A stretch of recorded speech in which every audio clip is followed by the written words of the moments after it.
Shalom semua, tidak terasa kita telah memasuki bulan Desember, di mana kita akan merayakan Natal. Dan sebagai umat Kristiani, Natal adalah momen untuk memperingati kelahiran Yesus Kristus, yaitu Mesias, Juru Selamat yang datang ke dunia. Bahkan kegembiraan Natal juga turut dirayakan hampir di seluruh dunia, tidak peduli apakah mereka percaya atau tidak kepada Yesus. Yang menarik, dalam beberapa dekade terakhir ini, ada beberapa orang Kristen yang menentang perayaan Natal karena dianggap sebagai perayaan orang pagan atau berhala. Ada juga yang berpendapat bahwa tidak ada perintah di dalam Alkitab untuk merayakan Natal. Maka dari itu, mari kita memahami bersama arti dan esensi dari perayaan Natal yang sebenarnya. Kata Natal sendiri berasal dari bahasa Latin natalis yang artinya lahir atau kelahiran. Dan di dalam bahasa Inggris, kata Christmas berasal dari bahasa Inggris kuno, yaitu Christmasmasse atau Christmas, yang artinya penderitaan Kristus, di mana penderitaannya dimulai saat dia datang dan lahir menjadi manusia.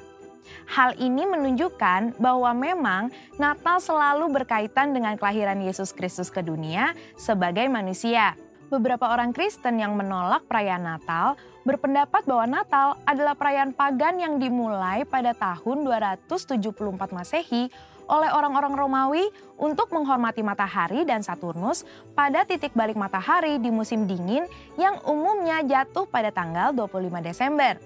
Namun, saat Kaisar Konstantinus Agung menjadi Kristen, festival Romawi ini diubah menjadi perayaan kelahiran Yesus, di mana fokus penyembahan yang tadinya kepada matahari menjadi kepada Tuhan, yaitu Sang Surya kebenaran dan Sang Surya pagi dari tempat tinggi, seperti tertulis dalam Maleakhi 3 ayat 2, Mazmur 84 ayat 2, dan Lukas 1 ayat 78. Mengganti hari raya matahari menjadi hari kelahiran Yesus Kristus bukanlah penyembahan berhala. Mengenai tanggal 25 Desember sebagai hari Natal, ini adalah tanggal yang paling banyak digunakan untuk perayaan Natal gereja-gereja. Namun, ada beberapa denominasi yang merayakannya pada tanggal lain, biasanya antara awal Desember hingga Januari. Hal ini terjadi karena sulit untuk menentukan tahun, bulan, dan tanggal yang pasti kapan Yesus dilahirkan. Namun, satu hal yang pasti, Yesus benar-benar pernah dilahirkan. Gereja sendiri sudah memperingati kelahiran Yesus semenjak awal abad pertama dan kedua, sebagaimana dicatat oleh para pemimpin gereja setelah era para rasul. Artinya, ibadah Natal memperingati kelahiran Yesus justru jauh lebih dulu dari perayaan matahari atau Saturnus bangsa Romawi di abad ketiga. Pada tanggal 25 Desember 350 Masehi, Uskup Julius I dari Roma memutuskan untuk mengadakan ibadah Natal memperingati kelahiran Yesus dengan maksud menandingi festival matahari atau Saturnus Romawi. Ternyata lebih banyak orang yang menghadiri ibadah Natal di gereja-gereja. Semenjak itu, secara tradisi, orang Kristiani merayakan Natal pada tanggal 25 Desember. Melihat catatan-catatan para petinggi gereja tentang perayaan kelahiran Yesus, maka perayaan Natal pada 25 Desember bukanlah upaya kristenisasi dari festival matahari orang-orang non-Kristen. Malah mungkin sebaliknya, festival matahari adalah upaya romanisasi hari Natal. Selain itu, pendapat bahwa tidak ada perintah di dalam Alkitab untuk merayakan Natal adalah pendapat yang tidak tepat. Karena secara esensial, justru merayakan Natal adalah hal yang alkitabiah. Merayakan dan menceritakan kelahiran Yesus hingga kenaikannya harus dilakukan gereja untuk memuridkan jemaat dan memberitakan Injil Kristus, yang artinya kita sedang memberitakan firman Allah, memuliakan dan melaksanakan misi Allah. Menurut Lukas pasal 1 dan 2, ada 7 fokus Natal yang harus kita pahami. Yang pertama adalah pada kekudusan dan ketaatan, bahwa Tuhan memberikan perkenanan kepada mereka yang hidupnya benar dan tak bercacat di hadapannya. Fokus kedua adalah pada Roh Kudus, di mana urapan dan pencurahan Roh Kuduslah yang memungkinkan umat Tuhan menerima dan melakukan perbuatan baik, besar, dan ajaib. Fokus yang ketiga adalah pada mujizat dan tanda-tanda ajaib, di mana Tuhan membuktikan bahwa Ia sanggup melakukan hal-hal ajaib melampaui akal manusia. Fokus keempat kepada pujian dan penyembahan, bahwa kehadiran Allah di dalam hidup kita harus diresponi dengan penyembahan dan penyerahan diri.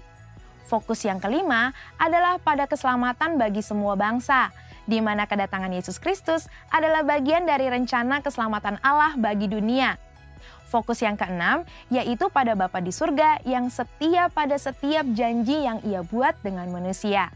Dan yang ketujuh, fokus kepada Kristus, bahwa fakta Tuhan hadir dalam hidup kita adalah hal yang terindah karena Tuhan tidak meninggalkan kita, ada di antara kita, dan senantiasa hadir di dalam hidup kita. Merayakan Natal di tengah pandemi COVID-19 juga pastinya akan terasa sangat berbeda. Namun ketika kita betul-betul memahami 7 fokus yang terdapat di dalam Lukas 1 dan 2, kita akan mengerti esensi Natal yang sebenarnya, yaitu merayakan Natal dengan kesederhanaan seperti yang dicontohkan Yesus pada saat Ia lahir. Bahkan Alkitab menentang perayaan Natal yang berlebihan dan mengingatkan kita untuk terus berbagi seperti Kristus yang telah membagi hidupnya dengan kita. Percayalah bahwa terang Kristus tetap ada di dalam hidup kita, sehingga kita dapat menjalani kehidupan bersamanya. Biarlah sukacita Natal dapat kita peroleh saat kita merayakan Kristus dan kehadirannya, bahkan di tengah pandemi ini. Mari kita tetap merayakan lahirnya Yesus, Sang Mesias. Saudara, untuk penjelasan lebih lanjutnya dari tim teologi kami mengenai perayaan Natal, ornamen Natal, dan lain sebagainya, jangan lupa buka link yang ada di atas atau scan barcode yang tersedia. Selamat Hari Natal! Pentakosta ketiga. Pentakosta ketiga adalah pencurahan Roh Kudus yang dahsyat di zaman now, melebihi yang terjadi di Azusa Street. Pentakosta ketiga akan mengakibatkan penuaian jiwa yang terbesar dan yang terakhir sebelum Tuhan Yesus datang kembali. Pentakosta ketiga akan membangkitkan generasi Yeremia, yaitu anak-anak muda yang dipenuhi Roh Kudus, cinta mati-matian kepada Tuhan Yesus, tidak kompromi terhadap dosa, dan akan bergerak untuk memenangkan jiwa. Pentakosta ketiga lahir di Indonesia, yang bergerak ke bangsa-bangsa. Gerakan ini dari timur ke barat dan akan kembali ke Yerusalem. Pentakosta ketiga akan memberikan kuasa untuk menyelesaikan amanat agung Tuhan Yesus, dan setelah itu Tuhan Yesus datang kembali. Mazmur 91 ayat yang pertama sampai yang orang yang duduk dalam lindungan yang maha tinggi dan bermalam dalam naungan yang maha kuasa akan berkata kepada Tuhan, tempat perlindunganku dan kubu pertahananku, Allahku yang kupercayai. Sungguh Dialah yang akan melepaskan engkau dari jerat penangkap burung, dari penyakit sampar yang busuk. Dengan kepaknya Ia akan menudungi engkau, di bawah sayapnya engkau akan berlindung. Kesetiaannya ialah perisai dan pagar tembok. Engkau tak usah takut terhadap kedahsyatan malam, terhadap panah yang terbang di waktu siang, terhadap penyakit sampar yang berjalan di dalam gelap, terhadap penyakit menular yang mengamuk di waktu petang. Walau 1000 orang rebah di sisimu dan 10.000 di sebelah kananmu, tetapi itu tidak akan menimpamu. Engkau hanya menontonnya dengan matamu sendiri dan melihat pembalasan terhadap orang-orang fasik. Sebab Tuhan ialah tempat perlindunganmu, yang maha tinggi telah kau buat tempat perteduhanmu. Malapetaka tidak akan menimpa kamu, dan tulah tidak akan mendekat kepada kemahmu. Sebab malaikat-malaikatnya akan diperintahkannya kepadamu untuk menjaga engkau di segala jalanmu. Mereka akan menatang engkau di atas tangannya, supaya kakimu jangan terantuk kepada batu. Singa dan ular tedung akan kau langkahi. Engkau akan menginjak anak singa dan ular naga. Sungguh hatinya melekat kepadaku, maka aku akan meluputkannya. Aku akan membentenginya, sebab ia mengenal namaku. Bila ia berseru kepadaku, aku akan menjawab. Aku akan menyertai dia dalam kesesakan. Aku akan meluputkannya dan memuliakannya. Dengan panjang umur akan kukenyangkan dia, dan akan kuperlihatkan kepadanya keselamatan daripadaku. Salam saudara-saudaraku. Hari ini kita bersuka cita, amin. Ketika kita mengingat, kita berada di bulan-bulan Desember seperti ini, berarti kita mengingat satu kebesaran Tuhan yang diberikan, yaitu kasih yang luar biasa Tuhan berikan untuk setiap kita. Allah kita Immanuel. Mungkin saat ini saudara-saudaraku, kita dalam keadaan dan kondisi yang kurang memungkinkan karena pandemi ini. Tetapi kita perlu ingat, kita memiliki Allah yang luar biasa. Allah Immanuel, Allah menyertai. Ketika Allah menyertai setiap kita, saat ini Bapak Ibu, saudara-saudaraku yang dikasih oleh Tuhan, kalau sakit, kalau memerlukan pertolongan Tuhan, Tuhan ada di sini. Tuhan akan melakukan sesuatu yang luar biasa. Mari kita berdoa sebelum kita mulai ibadah kita saat ini. Kami bersyukur Tuhan, kami mengingat kebaikan-Mu dalam hidup kami. Kami bersyukur Tuhan, pertolongan demi pertolongan yang Tuhan sudah tunjukkan kepada kami. Bahkan terlebih Tuhan, kami yakin masa depan yang terindah Tuhan sediakan untuk setiap kami. Terima kasih Tuhan buat penyertaan-Mu dalam hidup kami. Terima kasih Tuhan. Saat ini Tuhan kami mau berkomitmen. Kami menyerahkan hidup kami sepenuhnya Tuhan ke dalam tangan-Mu. Terima kasih Bapa. Terima kasih Tuhan. Saat ini kami akan memuji Engkau. Kami akan menyerukan nama-Mu Tuhan. Engkau Allah yang agung. Allah yang patut kami tinggikan. Terima kasih Tuhan. Di dalam nama Yesus. Di dalam nama Yesus. Setiap kita yang siap memuji Tuhan sama-sama katakan amin. Haleluya. Kita berikan sorak-sorai yang luar biasa buat Allah kita. Yeah. Amin.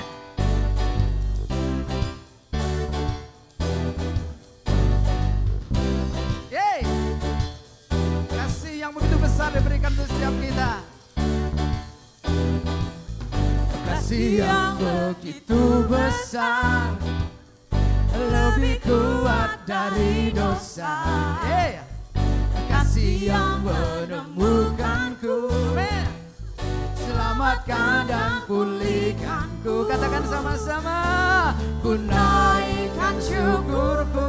Amin. Ku tak akan berhenti memuji, meninggikan nama-Mu selalu, menari, memuliakan-Mu, dibebaskan, dibangkitkan, hidup yang Kau beri dan kini hanya untuk-Mu. Amin. Yeah.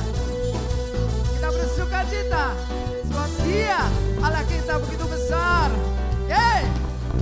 Yang begitu besar, amin, lebih kuat dari dosa. Kasih yang menemukanku, amin, selamatkan dan pulihkanku. Ku naikkan syukurku, ku tak akan berhenti memuji, meninggikan nama-Mu selalu, menari, memuliakan-Mu, dibebaskan, dibangkitkan, hidup yang Kau beri dan kini hanya untuk-Mu.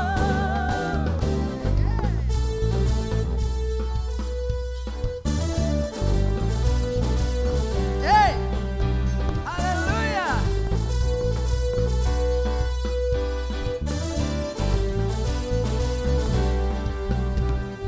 Naikkan syukurku, ku naikkan syukurku. Amin. Biarlah setiap kita boleh memuliakan Tuhan. Yeay.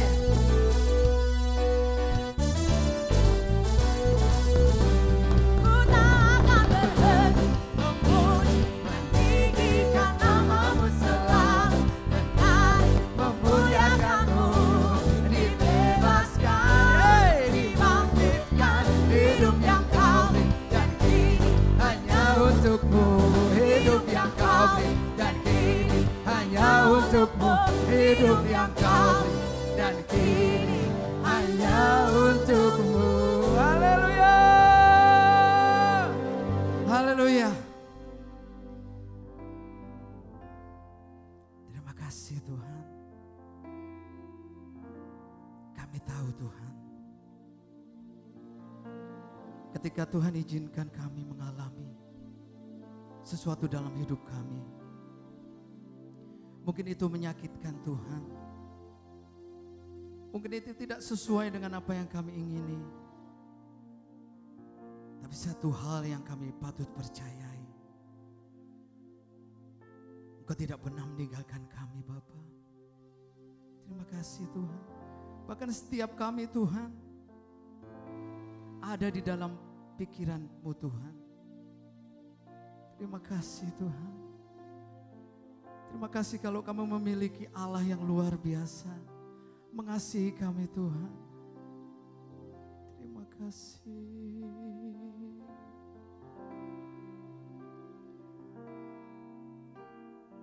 Bapa, ku percaya,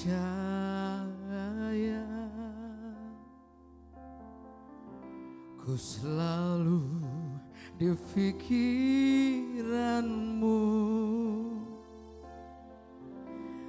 Bapa, ku percaya, ku di rencana-Mu. Bapa, ku di hati-Mu. Bapa, ku percaya,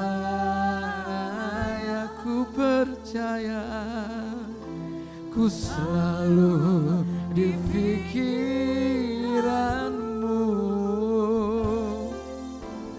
Bapa, ku percaya, ku di rencana-Mu. Bapa, ku di hati-Mu. Kau Bapa yang baik, Kau sangat baik, teramat baik bagiku. Tak pernah Kau biarkan ku berjalan sendiri. Kau selalu besertaku. Kami percaya, oh Bapa, ku percaya. Yes Lord, kami percaya. Kami percaya Tuhan, kami ada di pikiran-Mu. Bapa, ku percaya, ku di rencana-Mu. Bapa, ku di hati-Mu. Katakan sama-sama, Kau Bapa yang baik, yang baik. Kau sangat baik, teramat baik bagiku. Tak pernah Kau biarkan ku berjalan sendiri. Kau selalu besertaku.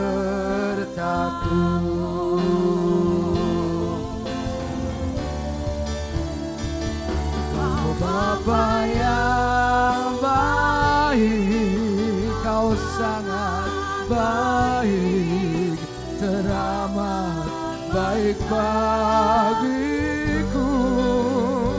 Tak pernah Kau biarkan ku berjalan sendiri. Kau selalu besertaku.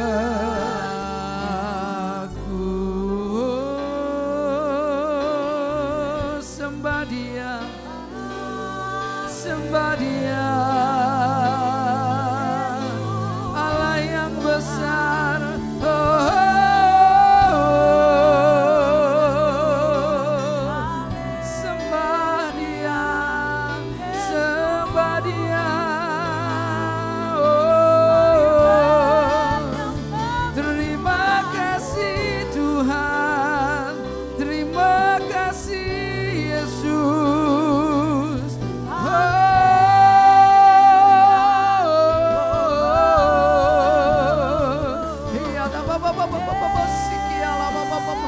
Hiada baseki ada bako. Haleluya, haleluya, haleluya. We worship you, we worship you, Jesus.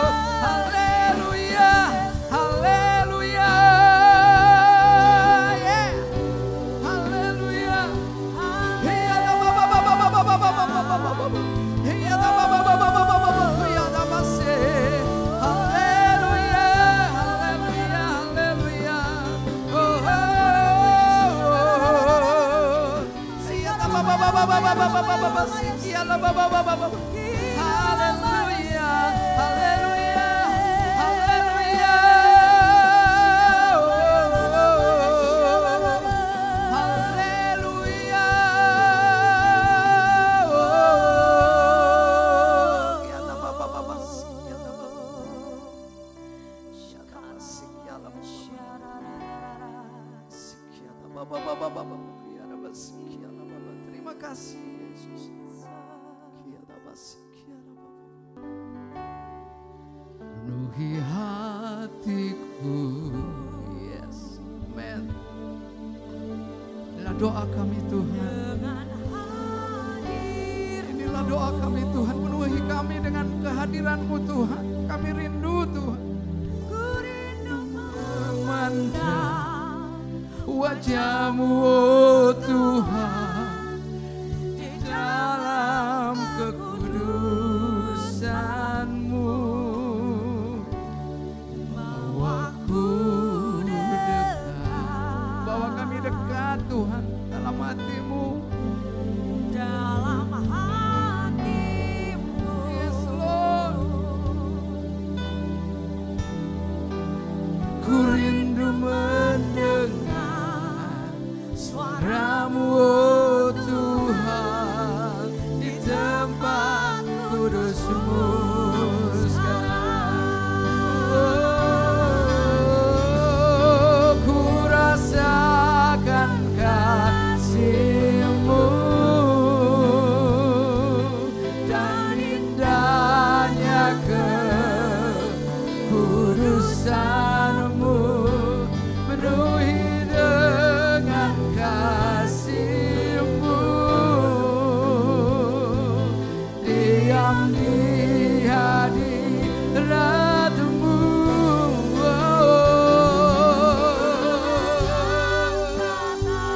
Tanganku dan ku bersyukur menyembah-Mu. Penuhi dengan kasih-Mu, diam di hadirat-Mu. Terima kasih, terima kasih buat hadirat-Mu. Terima kasih, oh, terima kasih Yesus. Terus penuhi kami dengan hadirat-Mu Tuhan. Ketika ada hadirat-Mu Tuhan, ada kelepasan. Kau melakukan sesuatu yang besar Tuhan di tengah-tengah kami. Terima kasih, oh, terima kasih Yesus buat hadirat-Mu.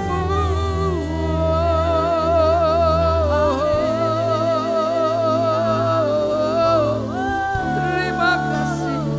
Terima kasih, terima kasih, terima kasih. Oh,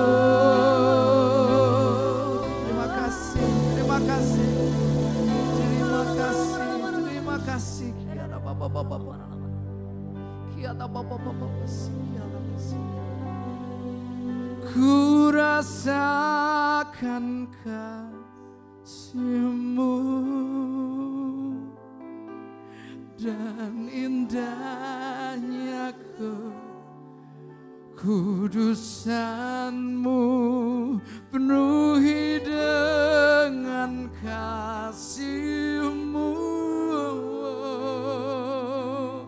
diam di hadirat-Mu.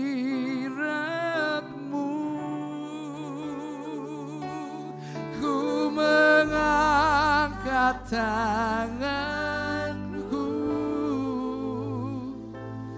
dan ku bersyukur menyembah-Mu penuhi dengan kasih-Mu, diam di hadirat-Mu, diam di hadirat-Mu, diam di hadirat-Mu.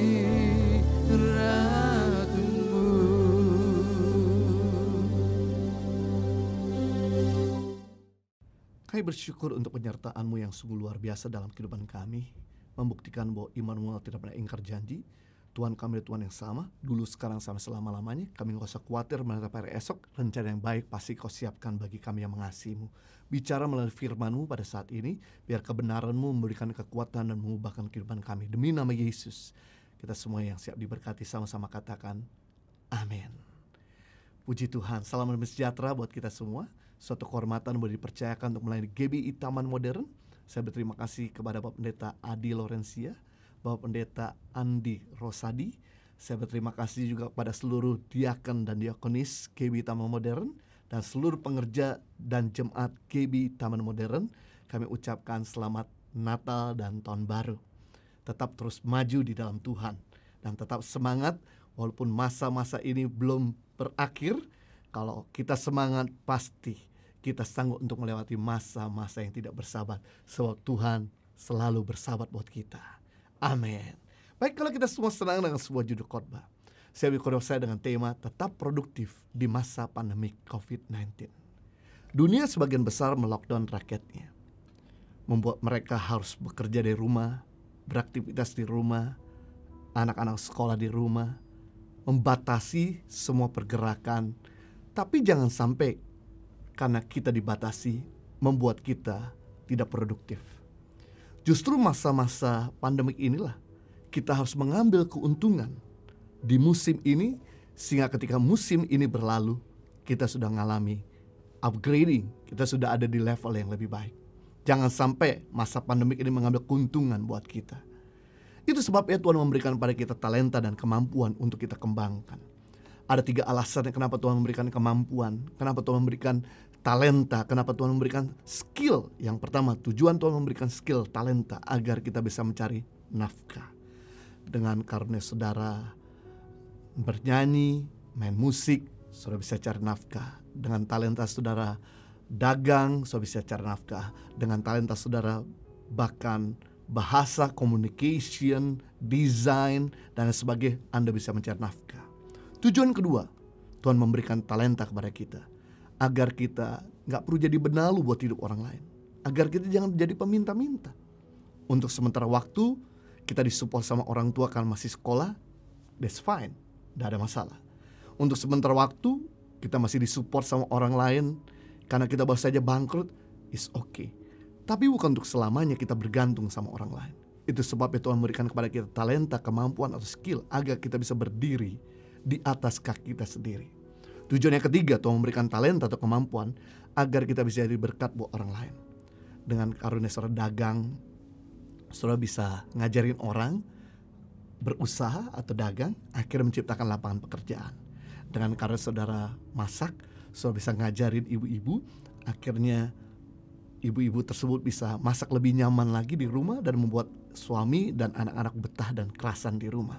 Dengan karena saudara desain, IT, komputer, saudara bisa ngajarin orang sehingga orang tersebut bisa punya posisi lebih tinggi. Tujuan Tuhan memberikan talenta agar kita bisa memberkati yang lain. Bisa bayangkan apa yang terjadi kalau talenta Anda dikembangkan, maka yang terjadi nafkahmu akan semakin besar. Kita makin kokoh berdiri di atas kaki kita sendiri Dan yang ketiga, kita bisa jadi berkat buat lebih banyak lagi orang.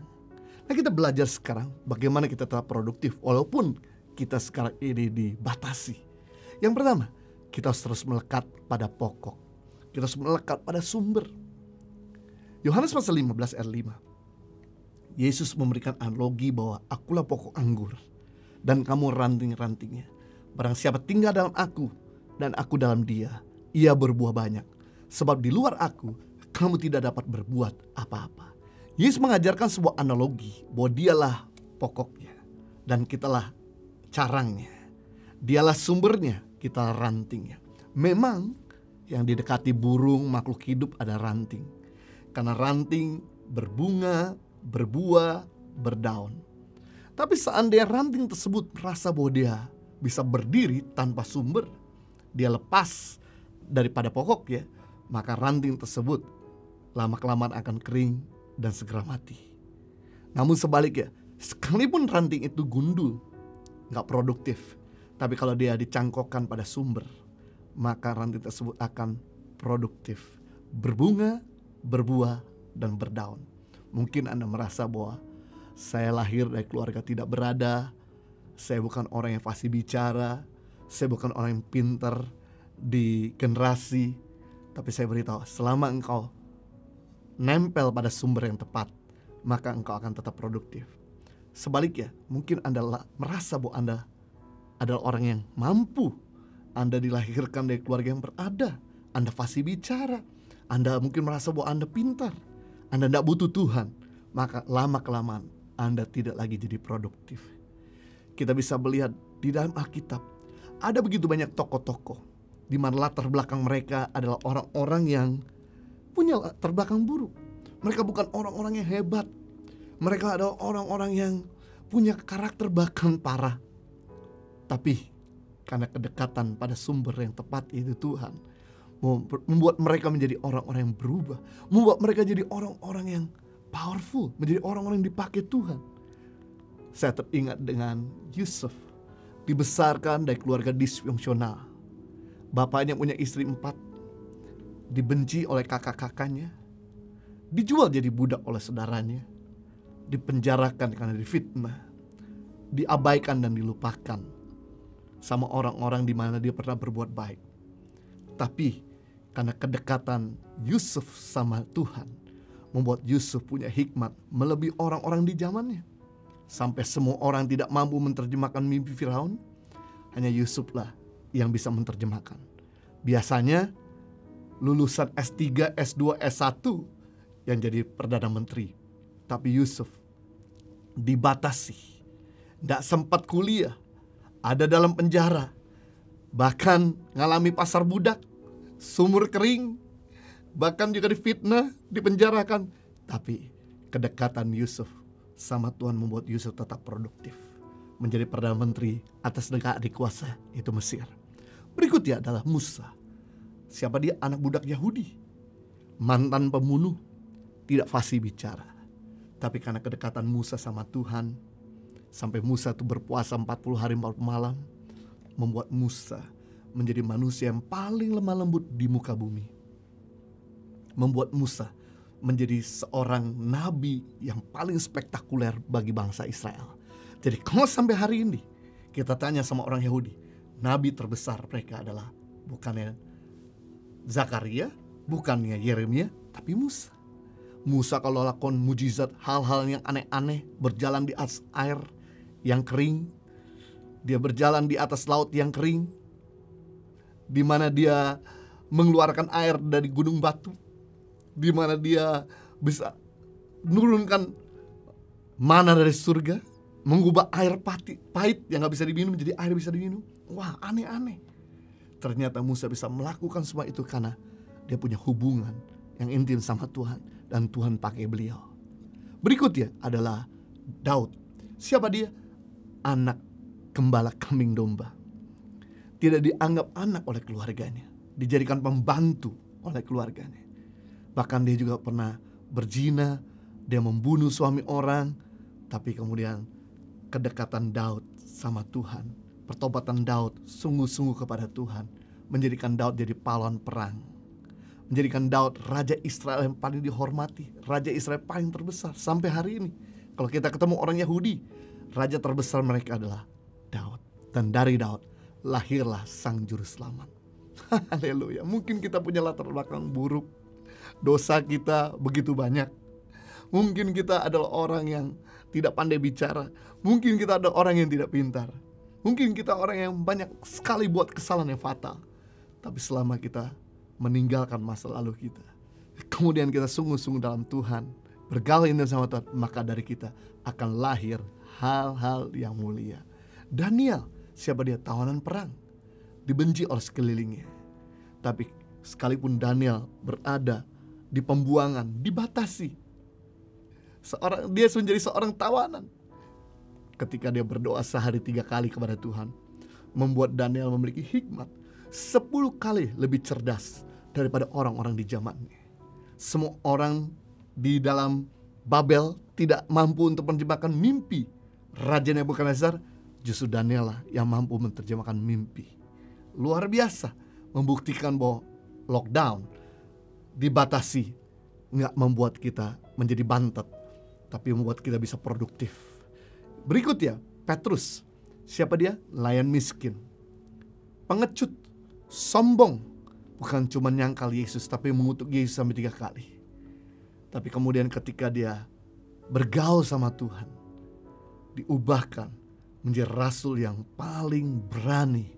1 kali khotbah 3.000 orang diselamatkan, menjadi rasul yang dihormati, menjadi rasul yang siap mati bagi Tuhan Yesus. Saulus, siapa dia? Penganiaya jemaat, pembunuh, sangat keras kepala. Tapi begitu dia bergaul sama Tuhan, menjadi perintis gereja terbanyak, penulis hampir separuh dari kitab Perjanjian Baru, bahkan juga menjadi pengajar yang terbaik. Kita bisa melihat rupanya orang-orang yang dekat sama Tuhan, hidupnya bisa berubah. Kenapa? Karena kedekatan kita sama Tuhan menentukan keserupaan kita dengan Tuhan. Your nearness determine your likeness. Kalau kita dekat sama orang timur, pasti kita akan mirip dengan orang timur. Kita mulai mengerti logat timur, kita mulai mengerti bercanda orang timur, kita mulai mengerti bahasa timur, dan kita mirip dengan orang timur. Juga ketika kita dekat sama orang barat, maka kita akan mirip dengan orang barat. Kita mulai mengerti bahasa barat, budaya barat, bercanda yang orang barat. Sama hal ketika kita dekat sama Tuhan, pasti sadar tidak sadar kita akan semirip seperti Tuhan kita. Gaya kita berbicara, gaya kita bertingkah laku, gaya kita bersikap akan mirip seperti Yesus Kristus Tuhan kita. Itu sebabnya tolong dianalisa dari mulai tahun lalu sampai saat ini. Apakah kasih kita bertambah-tambah atau berkurang-kurang? Tolong dianalisa dari mulai awal pandemik masuk di Indonesia sampai hari ini. Apakah penguasaan diri kita bertambah-tambah atau berkurang-kurang? Apakah kita makin produktif atau semakin tidak produktif? Apakah kita semakin mirip Yesus atau tidak semakin mirip Tuhan Yesus? Sebab harusnya di masa-masa seperti ini ada begitu banyak waktu. Gak sesibuk seperti waktu dulu sebelum masa pandemik masuk di Indonesia. Disinilah waktunya dimana kita bisa bergaul intim sama Tuhan, membuat kita mirip sama Tuhan, dan membuat kita semakin produktif, semakin cemerlang, semakin baik. Yang kedua, bagaimana untuk kita tetap produktif di masa pandemi COVID-19? Menjadi pelaku kebenaran, bukan cuma jadi pendengar. Tuhan tidak mau kita cuma sekedar suka mendengar firman, tapi Tuhan mau untuk kita jadi pelaku firman Tuhan. Apalagi di zaman sekarang ini ada begitu banyak konten, ada begitu banyak firman Tuhan yang disajikan oleh begitu banyak anak-anak Tuhan, hamba-hamba Tuhan. Tapi hari ini Tuhan sedang mengingatkan kita untuk kita jangan cuma suka mendengar firman, tapi jadilah orang yang suka melakukan firman. Karena hidup kita tidak akan berubah banyak kalau kita gak lakukan firman Tuhan. Matius pasal 7 ayat 24-27. Setiap orang mendengar perkataanku ini dan melakukannya, ia sama dengan orang yang bijaksana, yang mendirikan rumahnya di atas batu. Kemudian turunlah hujan, datanglah banjir, lalu angin melanda rumah itu. Tapi rumah itu tidak rubuh sebab didirikan di atas batu. Tetapi setiap orang yang mendengar perkataanku ini dan tidak melakukannya, ia sama dengan orang yang bodoh, yang mendirikan rumahnya di atas pasir. Kemudian turunlah hujan, datanglah banjir, lalu angin melanda rumah itu, sehingga rubuhlah rumah itu dan hebatlah kerusakannya.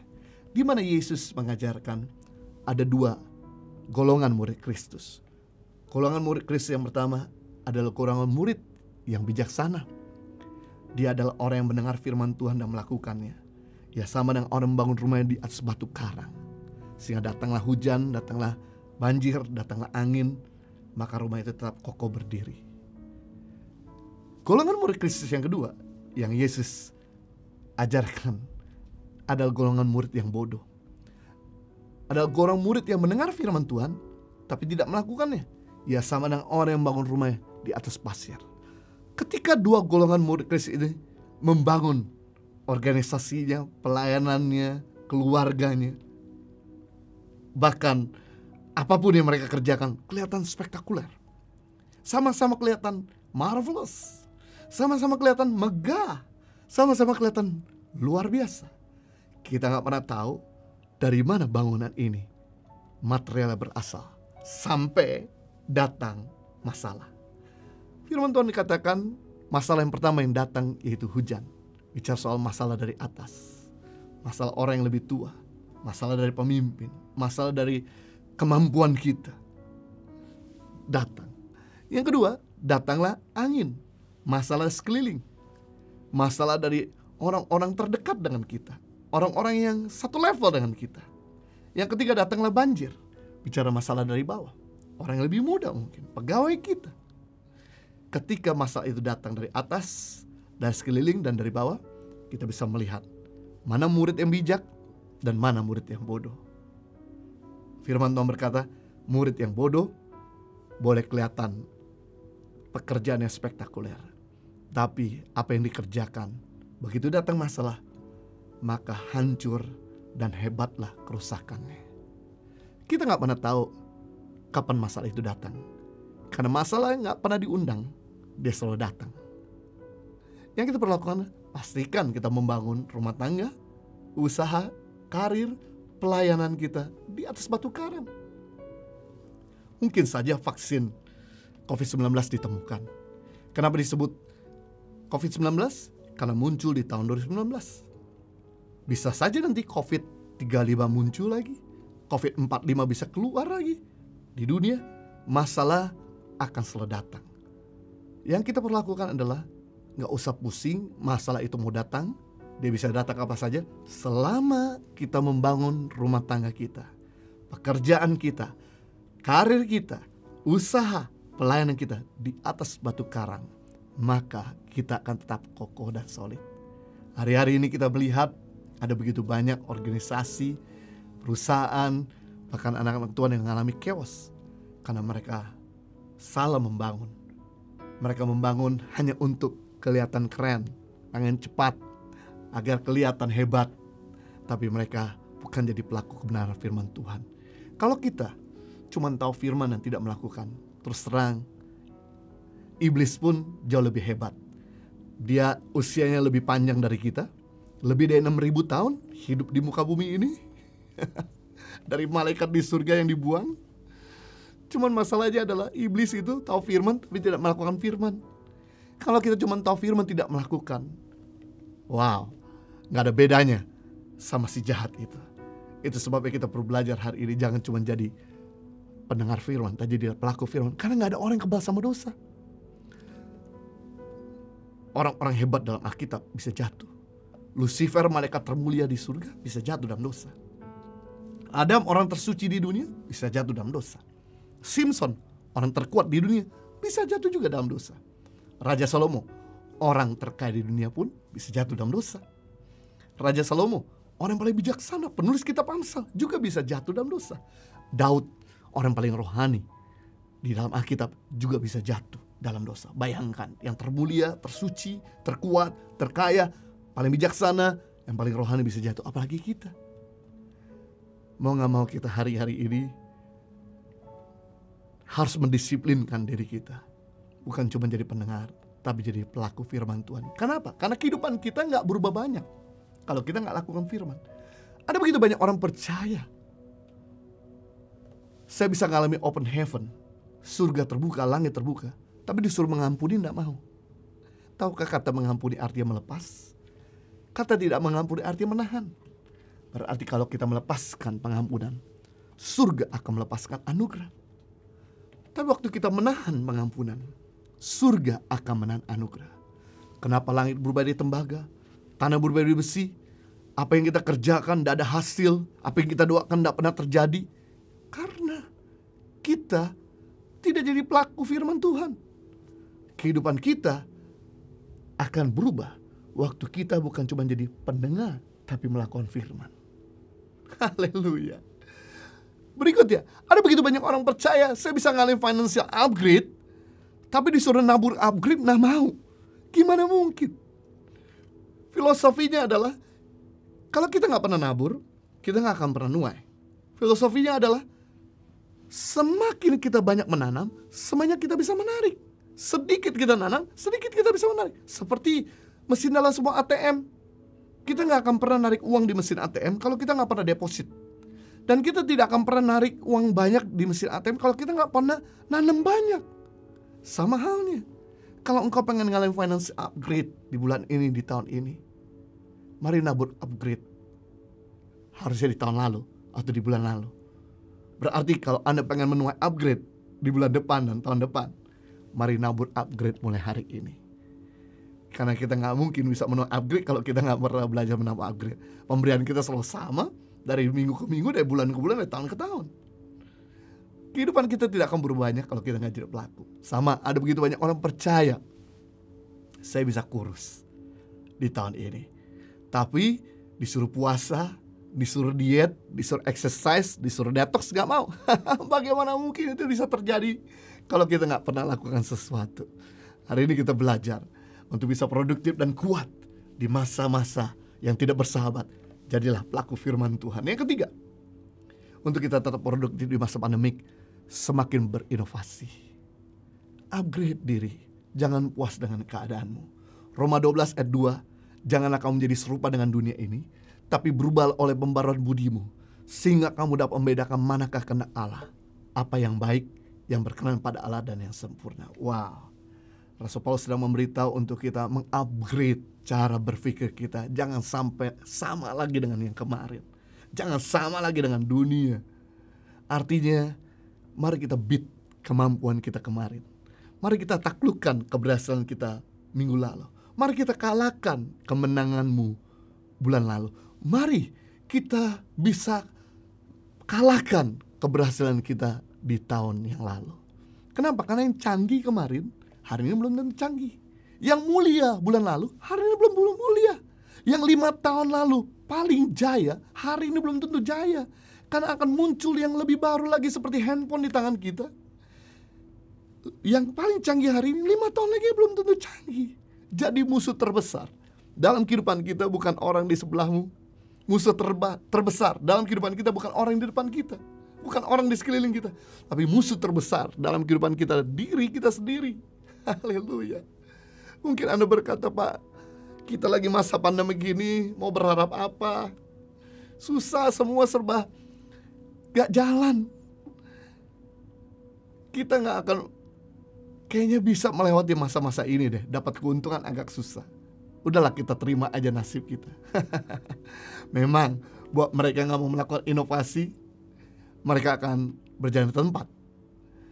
Ada beberapa bisnis-bisnis yang memang sekarang mengalami keterpurukan seperti hotel, travel, bioskop, mall, retail, elektronik, properti, MICE, meeting, insentif, convention, exhibition, penyewaan kantor, restoran dine-in, kecuali take away, sektor yang berkembang minus, busana, perawatan bayi dan ibu hamil, produk industri, otomotif, jasa properti. Walaupun memang keadaan tidak bersahabat, kita gak bisa salahkan keadaan. Kita lakukan adalah kita beradaptasi. Kita selalu inovasi. Kenapa? Karena sekalipun banyak perusahaan yang sedang mengalami keterpurukan, juga ada usaha-usaha yang sedang booming. Seperti e-commerce, remote working, logistik, online schooling, webinar, online training, Netflix, IndiHome, telco, telemedicine, cleaning service. Bahkan juga 4 kategori grup produk yang tumbuh signifikan seperti hand sanitizer, sabun tangan, cair antiseptik, tisu basah dan sebagainya. Jadi pilihannya dua. If you not innovate, you will die. Kalau Anda nggak berinovasi, Anda akan mati. Pilihan dua. Anda mau berinovasi sekarang, Anda harus bergerak sekarang, nggak bisa diam di tempat, atau Anda mati. Bahkan Charles Darwin, seorang tokoh evolution, pernah berkata, bukan spesies yang terkuat yang mampu bertahan hidup, tapi spesies yang bisa beradaptasi, yang bisa mampu bertahan hidup. Bayangkan binatang dinosaurus, long neck T-Rex, betapa powerfulnya, betapa besarnya, betapa ganas dan buasnya. Tapi sekarang batang hidungnya udah gak ada. Kenapa? Karena tidak mampu beradaptasi. Jadi fosil. Tapi binatang-binatang yang bisa beradaptasi, dia adalah binatang-binatang yang terus bisa bertahan hidup sampai hari ini. Sama dengan kehidupan kita. Kita lihat sekarang ini ada begitu banyak perusahaan-perusahaan yang tiba-tiba kita gak sangka-sangka tutup, bangkrut, besar, luar biasa, kuat kenceng dananya. Tapi akhirnya menyatakan pilot. Kenapa? Karena mereka tidak bisa beradaptasi. Jangan sekedar kita mampu beradaptasi musim dingin pakai jaket, musim panas pakai celana pendek. Bukan itu. Beradaptasi artinya kita mampu menyesuaikan diri dengan keadaan, tidak menyalahkan keadaan. Tapi justru kita bisa mengupgrade diri. Karena keadaan akan selalu berubah-berubah. Namanya musim pasti berubah. Gak akan selalu bisa sama. Seperti gambar depan ini. Di tahun 2010. Di mana untuk mengambil sebuah gambar dari atas, maka diperlukan untuk membayar, pertama, pilot untuk mengendarai helikopter. Yang kedua, menyewa helikopter. Yang ketiga, kameramen. Biaya yang cukup tidak murah. Tapi apa yang terjadi 10 tahun kemudian di tahun 2020 untuk mengambil gambar dari atas cukup menggunakan drone yang nilainya mungkin di bawah 4 juta. Akibatnya pilotnya kehilangan kerjaan, kameramen jobless, helikopternya mangkrak. Salahkan keadaan? Tidak bisa. Semua orang sedang berlomba-lomba untuk membuat barang mereka lebih canggih, untuk mempermudah yang lain, untuk mempermudah yang memudahkan. Jadi kita gak bisa salahkan keadaan. Yang kita bisa lakukan adalah mulai upgrade diri. Awal-awal ketika masa pandemik ini masuk, di mana kami di Tangan Pengharapan tidak bisa lagi jual merchandise, karena kami gak bisa lagi jualan secara onsite. Dan dana yang masuk pun agak sedikit terganggu karena beberapa donatur kami juga usahanya mengalami goncangan. Apakah kami salahkan keadaan? No way. Yang kami lakukan, kami putar otak. Kita coba jualan online. Tapi karena bukan bidang kami, akhirnya kami berdarah-darah tidak berhasil. Akhirnya kami doa lagi. Dan kemudian saya diingatkan, yaitu anak rohani kami, dan juga dia adalah orang yang kami mentor. Tapi dia berhasil dalam e-commerce. Saya gak sungkan-sungkan, sekalipun saya lebih tua, sekalipun saya mungkin ada di atas dia dalam usia, dalam pelayanan, saya telepon dia dan saya berkata dengan rendah hati, tolong bimbing kami, tolong ajarin kami. Dan kemudian dia bimbing kami, coaching kami. Dan akhirnya kita bisa sekarang ngalami terobosan demi terobosan, jual secara online. Amazing. Jadi grow is painful, change is painful, but nothing is painful since stuck somewhere you don't belong. Bertumbuh melukai, berubah menyakitkan, tapi tidak ada lebih menyakitkan kalau kita tinggal dalam keadaan yang sama. Kalau orang ini di dalam gambar, di mana dia cuma murung, stuck, duduk diam, gak buat sesuatu, gak berusaha untuk naik, maka 100% dia akan mati kelaparan.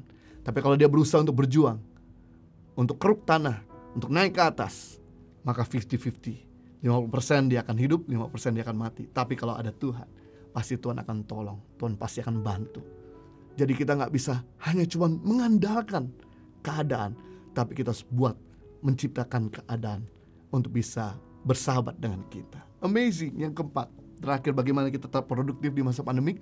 Semangatlah untuk menolong. Karena orang yang menolong, dia produktif. Orang yang menolong, dia semakin bergairah. Orang yang menolong, bahkan yang menarik, lebih sehat. Bahkan angka kematian yang lebih rendah. Amazing, lebih produktif. Sebuah data diambil di bulan Juni tanggal 11 2020. Volunteering, the health retirement study terhadap hampir 13.000 orang berkesimpulan bahwa volunteer sangat bermanfaat buat kesehatan. Para pensiun yang melakukan kerja sosial sekitar 2 jam per minggu cenderung memiliki kesehatan fisik dan mental lebih baik. Bahkan angka kematian lebih rendah pada masa wabah COVID-19. Seperti sekarang ini ada begitu banyak kesempatan untuk kita menjadi volunteer. Saatnya untuk kita menjadi berkat, karena kita diberkati untuk jadi berkat. Firman Tuhan berkata dalam Roma 15 ayat 1, kita yang kuat wajib menanggung orang yang tidak kuat. Dan janganlah kita mencari kesenangan diri kita sendiri. Momen-momen seperti ini, waktu-waktu seperti ini, bukan waktunya kita berfoya-foya, tapi waktunya untuk kita berbagi. Kita masih punya pekerjaan, bantulah buat mereka yang kehilangan pekerjaan. Kita yang sehat, bantulah buat mereka yang tidak sehat. Kita yang masih bisa sekolahkan anak, bantulah buat mereka yang gak bisa sekolahkan anaknya. Kita yang masih bisa makan, bantulah buat mereka yang gak bisa makan. Kalau kita gak pernah buat sesuatu, keadaan ini akan lebih parah. Dimana masuk gelombang kedua setelah COVID itu bencana kelaparan. Karena ketika kita gak membantu mereka, maka keadaan dunia ini akan lebih buruk. Mereka akan melakukan hal-hal yang anarkis. Dimana saya teringat beberapa waktu yang lalu ada seorang bapak-bapak yang digebukin karena dia ketangkap mencuri laptop dan kemudian dimasukkan di dalam kantor polisi dan dipukuli juga di sana. Waktu ditanya, kenapa kamu mencuri laptop? Karena sejak masa pandemik anak saya harus sekolah lewat komputer, lewat online. Saya gak punya uang untuk membelikan laptop. Itu sebabnya saya mengambil laptop ini. Satu sisi bahwa bapak ini berjuang supaya bisa sekolahkan anaknya. Tapi satu sisi dia gak punya uang. Itu sebabnya dia melakukan hal-hal yang anarkis. Bapak, ibu, dan sahabat saya, kalau kita mau hidup tenang di negara ini, hidup damai di kota kita, mari sekarang waktunya untuk kita membantu, menolong. Sebab gelombang yang kedua yang terjadi selain pandemik, yaitu gelombang kelaparan. COVID-19 pandemik berpotensi menyebabkan 250 juta manusia mengalami kelaparan. Bila tidak ada upaya yang serius, dikhawatirkan 30 juta dari mereka yang mengalami kelaparan akan meninggal dunia. Jumlah ini jauh lebih besar dibandingkan kematian akibat COVID-19 itu sendiri. Bahkan hari-hari ini di Jepang, angka bunuh diri lebih tinggi daripada angka orang yang kena COVID-19. Sungguh mengerikan, karena mereka gak sanggup lagi untuk bisa bertahan, untuk mereka bisa melihat masa depan dalam kondisi seperti ini. Bahkan ini bukan terjadi di Afrika, ini bukan terjadi di Indonesia 100 tahun yang lalu, tapi ini terjadi beberapa bulan yang lalu di Indonesia, di mana 2 anak kakak beradik di Gelombang Muara Enim, Sumatera Selatan kelaparan meminta nasi kepada aparat. Saat ditemui aparat, salah seorang warga tampak terkulai lemas di atas ranjang. Tubuhnya tampak lemah, kurus kering hingga terlihat tulang. Karena kelaparan, karena gak bisa makan berminggu-minggu, berhari-hari, mengakibatkan tubuh mereka seperti tulang dibungkus oleh kulit. Bapak, ibu, dan sahabat saya, waktunya untuk kita bisa lakukan sesuatu bagi sesama. Matius pasal 5:7, berbahagialah orang yang murah hatinya, karena mereka akan beroleh kemurahan. Menarik, kata murah hati artinya mudah membagi, mudah mengerti, mudah melepas, mudah menaruh belas kasihan pada orang lain, mudah berbuat baik. Lawan dari murah apa? Mahal. Berarti lawan murah hati, mahal hati. Mahal hati artinya sukar membagi, sukar mengerti, sukar berbuat baik pada orang lain, sukar mengampuni, sukar menaruh belas kasihan. Apa yang terjadi? Firman Tuhan berkata, ketika kita mudah membagi, surga akan mudah membagi. Tapi ketika kita sukar membagi, surga akan sukar membagi. Berarti kesimpulannya, jaminan keamanan finansial di musim krisis, belajarlah murah hati. jaminan keamanan secara keuangan di musim paceklik, di musim tidak bersahabat, yaitu murah hatilah. Karena orang yang murah hati beroleh kemurahan. Di masa pandemik ini, kami di Tangan Pengharapan yang biasanya menolong program yaitu pendidikan makanan bergizi buat anak pedalaman, kesehatan buat masyarakat di desa-desa pedalaman, dan kemudian pemberdayaan. Tapi sejak masa pandemik ini masuk di Indonesia, kami punya program tambahan di mana kami menolong buat mereka yang kelaparan diberi nasi siap saji, at least minimal 450 paket nasi setiap minggu untuk mereka. Ada 800 sembako yang kita berikan tiap minggu. Dana tunai puluhan kepada anak-anak Tuhan yang sedang kehilangan pekerjaan, tidak bisa lagi melayani. Dan kami lakukan berjalan kira-kira sekitar 2 bulan. Tim keuangan berkata, Pak, kita kan dana ini selalu masuk langsung keluar. Dana cadangannya gak banyak. Sejak masa pandemik ini, dana kita nih over terus daripada pemasukan. Ini akan mengganggu kalau kita teruskan untuk dana pendidikan anak-anak di pedalaman, makanan bergizi mereka dan sebagainya. Dana kita sisa 2 minggu lagi. Apakah kita lanjutkan untuk bagi-bagi sembako, nasi siap saji, dana tunai? Kalau kita lanjutkan, maka yayasan ini akan berhenti, gak bisa lagi jalan. Saya doa dan kemudian Tuhan tunjukkan jalan. Karena pandemik ini belum berakhir, kami kemudian terus jalankan. Yang menarik, sampai dengan hari ini sudah puluhan minggu kami lalui. Kami bisa terus menolong, memberi makanan siap saji, sembako, dana tunai. Membuktikan ketika kita murah hati, surga bermurah hati. Ketika kita mahal hati, surga mahal hati. Mari Bapak Ibu, di masa susah ini, waktunya untuk kita jangan bersenang-senang memuaskan daging kita, kepuasan hawa nafsu kita, tapi berkatilah keluargamu, berkatilah orang tuamu, berkatilah saudara kandungmu, berkatilah orang-orang sekelilingmu. Maka engkau akan mengalami hidup di bawah cakrawala anugerah Tuhan. Tuhan Yesus memberkati. Mari kita berdoa. Bapa di surga, saya bersyukur untuk firman-Mu yang telah menginspirasi kami, sehingga jangan sampai masa pandemi ini mengambil keuntungan dari kami, tapi justru kamilah yang mengambil keuntungan di musim ini, sehingga ketika musim ini berakhir, kami sudah ada di level yang lebih baik. Kami belajar yang pertama, mumpung banyak waktu, gak sesibuk yang dulu, kami mau semakin dekat sama Tuhan. Kedekatan kami sama Tuhan membuat kami jadi serupa dengan Tuhan. Kedekatan kami sama Tuhan membuat kami makin produktif dalam pekerjaan dan pelayanan kehidupan kami. Yang kedua, untuk kami bisa menjadi pelaku firman Tuhan. Karena kehidupan kami tidak akan berubah banyak kalau kami nggak melakukan firman-Mu. Mampukan kami untuk kami senang dan sukacita, bukan cuma menjadi pendengar, tapi jadi pelaku firman Tuhan. Dan ketika kami menjadi pelaku firman Tuhan, badai sekencang apapun, kami akan tetap berdiri bersama dengan Tuhan. Yang ketiga, untuk tetap produktif di masa pandemi, kami mau terus berinovasi. Berikan hikmat, berikan pada kami kreativitas, berikan pada kami kemampuan untuk bisa melewati rasa nyaman kami, sehingga kami bisa keluar dari tempat di mana kami stuck, di mana kami gak lagi bisa berkembang. Dan kami tahu ketika kami bisa banting setir dengan melakukan apa yang Tuhan kehendaki buat kami, dengan mendengarkan nasihat dari orang lain, berdiskusi, maka akan banyak terobosan-terobosan yang akan terjadi buat kami, perusahaan kami, pekerjaan kami, pelayanan kami. Yang keempat, kami belajar untuk kami tetap produktif. Kami belajar untuk senang memberi, senang menolong.